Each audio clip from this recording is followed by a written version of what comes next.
एक राजा के पास सुंदर घोड़ी थी। कई बार युद्ध में इस घोड़ी ने राजा के प्राण बचाए और घोड़ी राजा के लिए पूरी वफादार थी। कुछ दिनों बाद इस घोड़ी ने एक बच्चे को जन्म दिया। बच्चा काना पैदा हुआ पर शरीर हष्ट पुष्ट और सुडैल था। बच्चा बड़ा हुआ। बच्चे ने माँ से पूछा, माँ, मैं बहुत बलवान हूँ पर काना हूँ, ये सब कैसे हो गया?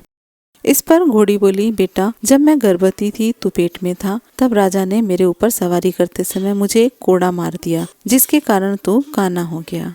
ये बात सुनकर बच्चे को राजा पर गुस्सा आया और माँ से बोला, माँ, मैं इसका बदला जरूर लूंगा। माँ ने कहा, राजा ने हमारा पालन पोषण किया है, तू जो स्वस्थ है, सुंदर है, उसी के पोषण से तो है। यदि राजा को एक बार गुस्सा आ गया तो इसका अर्थ यह नहीं है कि हम उसे क्षति पहुंचाएं। पर उस बच्चे के समझ में कुछ भी नहीं आया। उसने मन ही मन राजा से बदला लेने की सोच ली।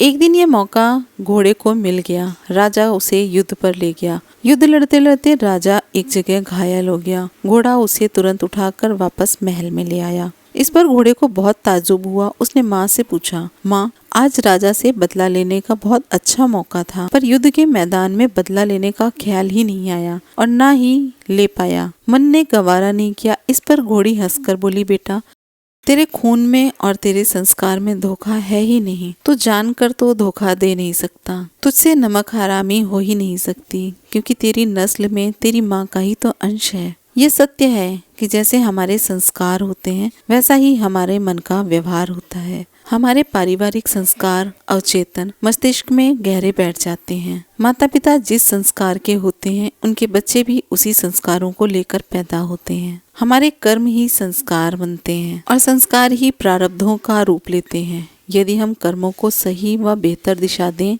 तो संस्कार अच्छे बनेंगे, और संस्कार अच्छे बनेंगे तो जो भी प्रारब्ध का फल होगा वो मीठा और स्वादिष्ट होगा।